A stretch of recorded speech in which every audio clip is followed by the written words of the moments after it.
I think dealing with the pain after being cheated on is one of the most hurtful times that you can possibly go through. And I think social media makes it worse because after you break up, there's this intense need to reconnect with them. And I think what ends up happening is you reconnect behind the scenes, watching them on social media. And because of that, you see who they're bringing into their life now, how life is going on without you for them. And this is very painful. It makes it hard to put it in a file and close it because there's so many questions, so many open endings. And this is one of the reasons I think when people are cheated on and they do start dating again, it feels like they'll never find love again because they aren't truly closed with the last relationship. In other words, the file has not been filed away. It's still open. And that closure is so important. This is one of the reasons I talk to my clients about the no contact rule after a breakup with cheating. And the reason I like the no contact rule is because I think it helps the person going through this restore themselves fully, wholly, come to terms with it, grieve it, so they're in a much better position to learn to love again, to learn to trust again, and they do that easier without constant reminders from their partner. So what does the no contact rule after cheating do for you? Well, number one, you'll have time to clear your mind. If you don't know, if the last thing you know from your partner is what they said to you when you broke up, it's going to be a lot easier for you to put a beginning and an ending on the relationship. And I think that's very important for clearance of thought and mind. You'll be able to draw your own boundaries. If you are strict with yourself and you hold yourself accountable and you say, I'm not going to watch your social media, we broke up and that is it, and I am letting go, you can grieve that. You can grieve it every day, and you will have to, because breakups are not linear.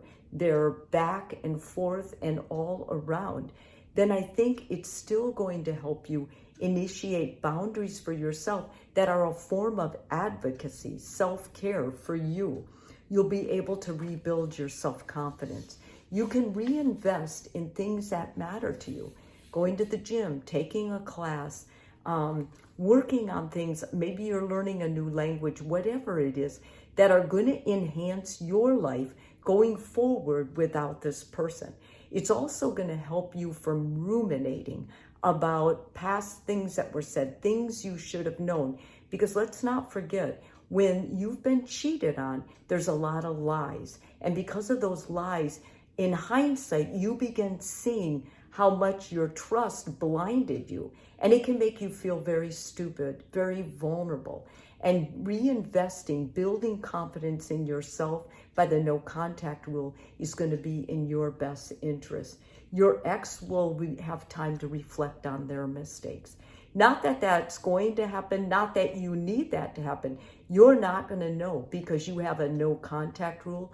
But most of the time, when the ex is given a boundary that I am not going to be around you, I am out of your life, it does force them into a position, especially if you stick with it, that they're going to have to reconcile with themselves. And ultimately, that is the harshest critic we all have to reconcile with.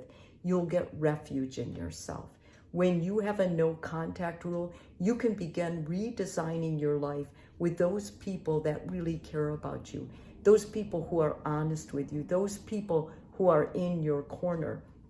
This is an important point to do anyway, but a lot of times when we're with somebody, we forget the importance of constantly recreating our friendship circle, thinking about who is really there for us. We stop spending time with these valuable people. And this is another way that you can start taking time for those really important relationships that are your main supporters. You won't have the victim mentality anymore. You won't be able to say, well, they never text anymore, they never call anymore, because you've made and initiated the no contact rule. And I think that is so empowering when you don't rely on what they do to judge how you feel, but rather you say, I said it. I said it for myself, to advocate for myself, to heal myself. And that's what it's about at this point in the game. I think that's a very wise decision to make. You'll be able to move on slowly. Nobody's going to be rushing you into what your next move's going to be, or contacting you and saying, we got to get together, let's talk about this. No, you're going to develop your own pace that's naturally going to be healthier and better suited for you. You will connect with your old friends again as you redesign your supportive crew, what I like to call my supportive crew. Basically, it's those people who really do have your back that you may have neglected in the past, and you'll know if there's a chance. You'll come to terms with what areas failed with the relationship, what areas are possible with the relationship, and you're going to be in a much better decision to make that happen for yourself.